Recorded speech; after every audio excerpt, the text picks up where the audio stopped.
ফেসবুকে একটি ছবিকে কেন্দ্র করে সামাজিক যোগাযোগ মাধ্যমে শুরু হওয়া আলোচনা সমালোচনার জবাব দিয়েছেন জাতীয় নাগরিক পার্টির সিনিয়র যুগ্ম মুখ্য সমন্বয়ক আব্দুল হান্নান মাসুদ। সম্প্রতি ফেসবুকে ঈদের পরদিন প্রথম অফিস ক্যাপশনে দেওয়া একটি ছবি ঘিরে তার ব্যক্তিগত অবস্থান নিয়ে নানা প্রশ্ন উঠে আসে।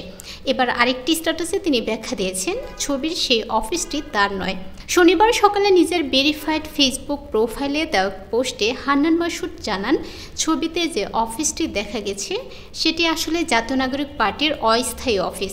তিনি সাফ বলেন, ওটা আমার ব্যক্তিগত অফিস নয়, এটা আমাদের দলের অস্থায়ী কার্যালয়। এছাড়াও বন্দরে গঠিত একটি শ্রমিক কমিটি নিয়ে ভুল ধারণার বিষয়টিও পরিষ্কার করেন তিনি। হান্নান মাসুদ বলেন, বন্দরে জাতীয় নাগরিক পার্টির শ্রমিক উইংয়ের যে কমিটি হয়েছে আমি সেখানে উপদেষ্টা হিসেবে যুক্ত, তবে আমি কোনোভাবেই বন্দর কর্তৃপক্ষের উপদেষ্টা নই।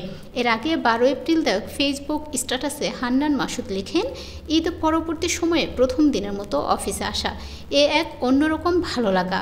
আগামীর বাংলাদেশ বিনির্মাণ আমাদের চলমান সংগ্রাম আপাতত এখান থেকেই পরিচালিত হচ্ছে। সেই পোস্টটি একটি ছবি দেন তিনি, যেখানে তাকে একটি সুসজ্জিত অফিসে বসে থাকতে দেখা যায়। এই ছবিকে ঘিরে শুরু হয় ব্যাপক আলোচনা। অনেকেই মন্তব্যের প্রশ্ন তুলেন তার আর্থিক উৎস, অফিস স্থাপনের সামর্থ্য ও অতীত জীবনের সঙ্গে বর্তমান চিত্রের পার্থক্য নিয়ে। সব সমালোচনার জবাবে হান্নান মাসুদ তার অবস্থান স্পষ্ট করে জানান, ব্যক্তিগত নয় বরং দলের কাজের অংশ হিসেবেই তিনি সেই অফিসে অবস্থান করছিলেন। তিনি এমন বিভ্রান্তিকর প্রচারণা থেকে বিরত থাকার আহ্বানও জানিয়েছেন।